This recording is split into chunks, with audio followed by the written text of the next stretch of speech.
एक खातून ऑपरेटर से लड़की हैं ये, और इनका नाम है रोशान लगारी। बड़ा प्यारा नाम है, और उन्होंने फ़ोन पर रहनुमाई करते हुए मरीज़ा को कामयाब ज़चगी करवाई है।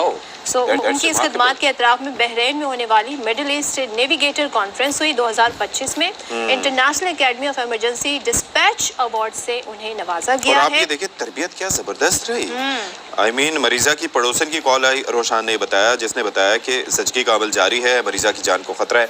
और ऐसे में आपको पता है कि ये बड़ा कंसर्निंग क्या होता है। आपका एक बच्चा हो चुका, 2 बच्चे हो चुके, 3 बच्चे हो चुके, आपकी परेशानी ये होती है कि कहीं फॉल्स कॉल तो नहीं है, यानी कि जब कोई हॉस्पिटल लेके जा रहे होते हैं, फिर हॉस्पिटल, घर से हॉस्पिटल तक का डिस्टेंस भी बड़ा मैटर करता है। ट्रैफिक जैम तो कहीं नहीं मिल रही। और वैसे इससे पहले ये कहानी हमने एक मूवी आई थी, उसके अंदर ये कहानी देखी थी कि जी किसी ने इस तरह से समझा के किया था। ये तो एक्चुअल में रोशान ने ये काम किया।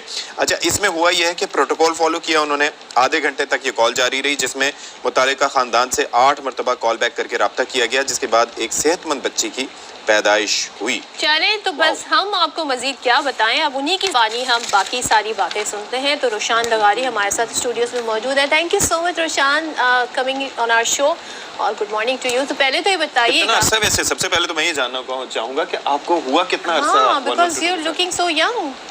मुझे जस्ट 3 इयर्स हुए हैं यहाँ पर सर्व करते हुए। अच्छा, सो किस तरीके से ये पॉसिबल हुआ? उनको कॉल आई, फिर आपने कैसे, आधे घंटे प्रोसेस रहा, ये कैसे, ज़रा बताइएगा। जी, नॉर्मली तो इस तरह की कॉल लैंड नहीं होती हैं डेली बेसिस पे। मोस्टली ऐसा ही होता है कि जब व्हीकल में पहुंच जाती हैं फीमेल्स, तो उसके बाद डिलीवर हो रहे होते हैं बेबी।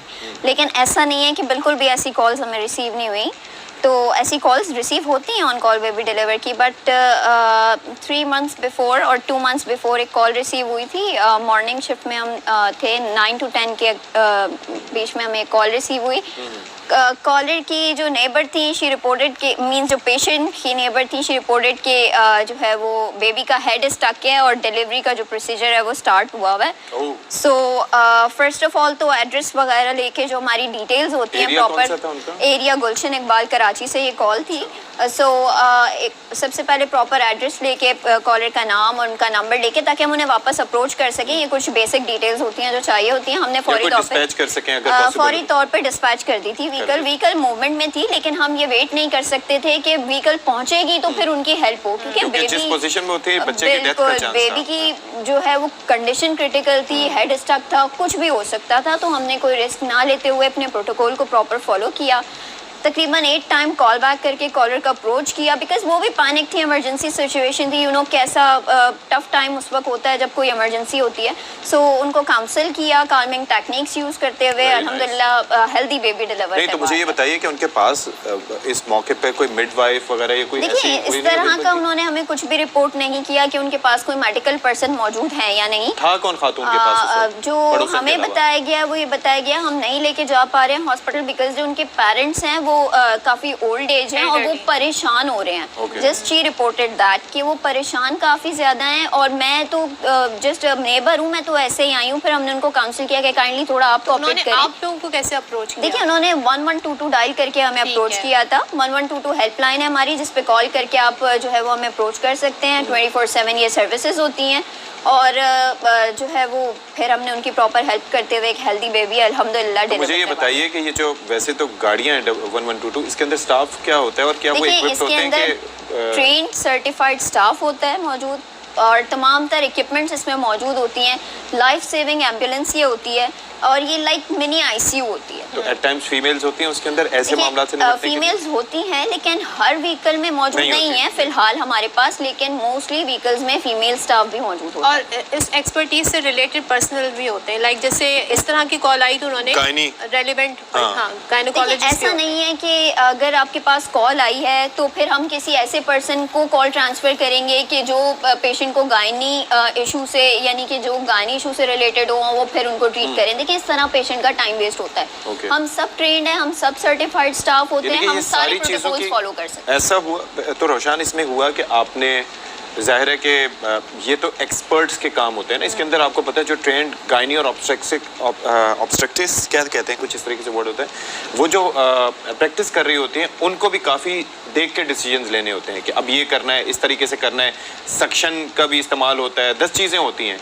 तो ऐसे आपने आपके किसी इसमें अपने क्या सुपीरियर से मतलब मशवरा लिया या experience क्या आपकी किया? क्या तजुर्बा देखिए था? हम ट्रेंड और सर्टिफाइड स्टाफ होते हैं, इंटरनेशनल एकेडमी से ट्रेंड होते हैं, सर्टिफाइड होते हैं। हमारा यहाँ पर इन पाकिस्तान प्रैक्टिकली हमारा एक पूरा सेटअप होता है जिस पे हमें ट्रेनिंग दी जाती है। जब हम वो ट्रेनिंग ले लेते हैं और ट्रेनिंग में क्वालिफाई कर जाते हैं विद 90% अबव, उसके बाद ही हम सर्टिफाइड हो सकते हैं। उससे पहले हमें कोई सर्टिफिकेशन नहीं मिलती। जब तक हम सर्टिफाइड नहीं होंगे आप कॉल पे नहीं बैठ सकते। यानी कि उसके अंदर आपको गायनी से लेके और हर चीज़- कोई हर हार्ट तरह का पेशेंट है। प्रोटोकॉल, जो जितनी भी चीफ कंप्लेंट्स या जितनी भी हमारे पास सीसीपी मौजूद है, उन सब के अंदर जितने भी मेडिकल टर्म्स हैं उसके हवाले से बताया जाता है और ट्रेन किया जाता है। रोशान, जैसे फर्ज करें कोई गिर गया है, उठ नहीं सकता, घर में अकेले हैं, एल्डरली पर्सन है, क्या वो भी आप लोगों को अप्रोच कर सकते हैं? बिल्कुल, हमें हर तरह की इमरजेंसी में आप अप्रोच करें, क्योंकि अगर कुछ ऐसे भी कॉलर्स होते हैं जिनको सुई गैस का नंबर चाहिए होता है, के इलेक्ट्रिक का, पुलिस के लिए। लास्ट टाइम कल मेरे पास एक कॉल आई, उनको पुलिस की इमरजेंसी की नीड थी, लेकिन उन्होंने कॉल हमें किया। तो दैट डजंट मीन कि हम उन्हें कोई गाइड नहीं करेंगे, हम उनके लिए कुछ नहीं कर सकते।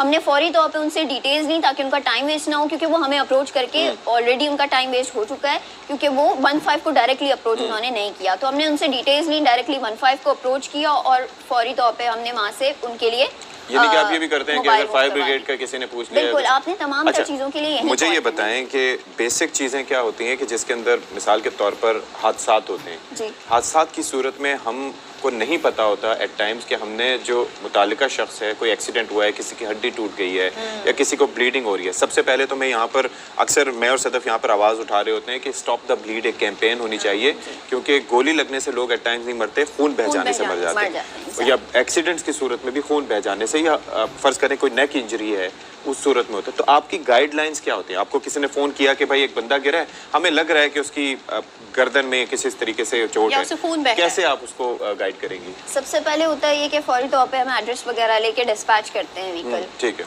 बिकॉज रोड साइड पे है, पैनिक इतना ज़्यादा होता है, शोर इतना ज़्यादा होता है। सबसे पहले हम ये कहते हैं पेशेंट को आप सेफ साइड पे ले आएं ताकि कोई और इंसिडेंट ना हो जाए या कोई मैस क्रिएट ना हो।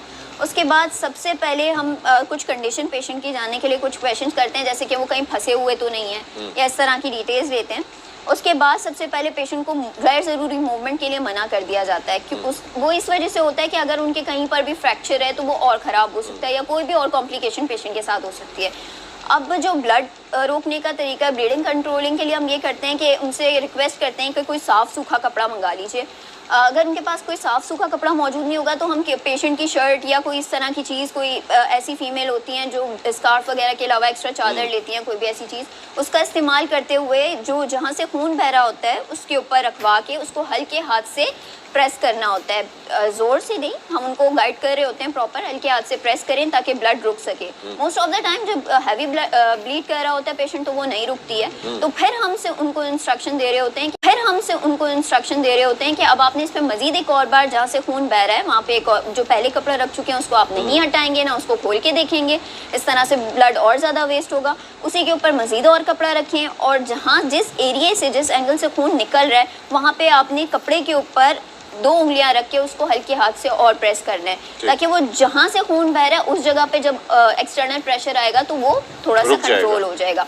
इतने में इतना ज़्यादा टाइम नहीं लगता है, इतने में तो हमारी व्हीकल भी अराइव कर जाती है। और हड्डियाँ अगर कोई फर्ज करें किसी की हड्डी टूट गई है गर्दन में, तो उसको उठाने का तरीका क्या होना चाहिए? हम बिल्कुल भी ऐसी कोई इंस्ट्रक्शन नहीं देते किसी भी ले पर्सन को कि वो उनको उठाएं या खड़ा करने की कोशिश करें या बिठाएं, क्योंकि देखें ले पर्सन है, वो ट्रेन नहीं है, वो सर्टिफाइड नहीं है, वो मेडिकली ट्रेन नहीं है। और रोशन, खुदा मुझे ना ये खास्ता कोई बताएं, और रिस्पांस टाइम इस वक्त, क्योंकि कराची में हमें पता है कि गाड़ियां बड़ी आसान नहीं है मूव करना, ट्रैफिक जैम्स भी होते हैं, लेकिन रिस्पांस टाइम क्या होता है? देखिए, या एरिया के हिसाब से वेरी करता है? डिस्पैच टाइम हमारा होता है 90 सेकंड्स का। अच्छा, 90 सेकंड निकल जाती है गाड़ी, डिस्पैच कर दी जाती है, डिटेल्स भी दे दी जाती हैं, व्हीकल भी मूव करवा दी जाती है। अब होता ये है, ये रोड की कंडीशन और ट्रैफिक पर डिपेंड करता है कि व्हीकल कितनी देर में पहुंचती है। अब जैसे कि लाइफ थ्रेटनिंग केसेस होते हैं जिसमें कि CPR आ जाता है कि एक पर्सन का CPR ऑन कॉल चल रहा है, एग्जैक्टली कार्डिक अरेस्ट जिसे कहते हैं, वो या भी फिर आप assist patient कर unconscious- सकते हैं वो? बिल्कुल हम असिस्ट करते हैं ऐसी कॉल्स को लेकिन अभी daily तक यहाँ basis पे पर mostly। जो गाड़ियाँ उनमें डिफिब्रिलेटर्स नहीं है। बिल्कुल डिफिब्रिलेटर मौजूद है गाड़ियों में हमारी होते हैं? एम्बुलेंस में, बिल्कुल Okay, डिफैब nice. मौजूद है हमारी गाड़ी में, वेंट मौजूद है एम्बुलेंस के अंदर,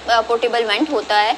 तो मैंने आपको जैसे कि पहले भी बताया ये मिनी आईसीयू है ओके नाइस। और ये लाइफ सेविंग एम्बुलेंसेस हैं। चलें जी, thank you so much Roshan. Award भी मिला है खासतौर पे आई थिंक और ना सिर्फ इस टॉपिक पे बल्कि हमने हटके जो बाकी क्वेश्चंस भी आपसे किए, तो I am glad you came here और बड़ी बहुत अच्छी बात valuable है, services बड़ी हैं। Valuable services. चलें जी, आपने ये जो प्रैंक you कॉल so जो much, करते हैं ना, ये फजूल में भी कॉल्स करते होंगे ना बाज़ औक़ात, बिल्कुल है ना? ऐसा भी है, लेकिन हम इस ऐसी कंडीशन में इमरजेंसीज को जो है वो निगलेक्ट नहीं कर सके। हमें पूरा अपना फोकस जो है वो अपनी स्किल्स पे रखकर फिर एक कॉल को एवेल्युएट करते हुए फिर उसको डील करना होता है। हम ऐसा नहीं कर सकते किसी भी कॉल को फेक समझे। मोस्ट ऑफ द टाइम ऐसी भी कॉल्स होती हैं कि जो अटेंडेंट होता है वो किसी भी इमरजेंसी की वजह से बात ही नहीं कर पा रहा होता, तो कॉल पे साइलेंस हमें रिपोर्ट हो रहा होता है, बट दैट डजंट मीन कि कुछ हो नहीं रहा होगा। हो सकता है कि कोई इतनी ज़्यादा क्रिटिकल सिचुएशन हो कि वो बात ही ना कर सकता। So, 1122 जो है इज़ द नंबर जिस पे आपके बहुत से मसाइल हल हो सकते हैं। अल्लाह ना करे आपको इस सिचुएशन से गुजरना पड़े, लेकिन फिर भी यू कैन रिलाई ऑन 1122। चलें, thank you so much Roshan Lagari Thank you for coming. For your time.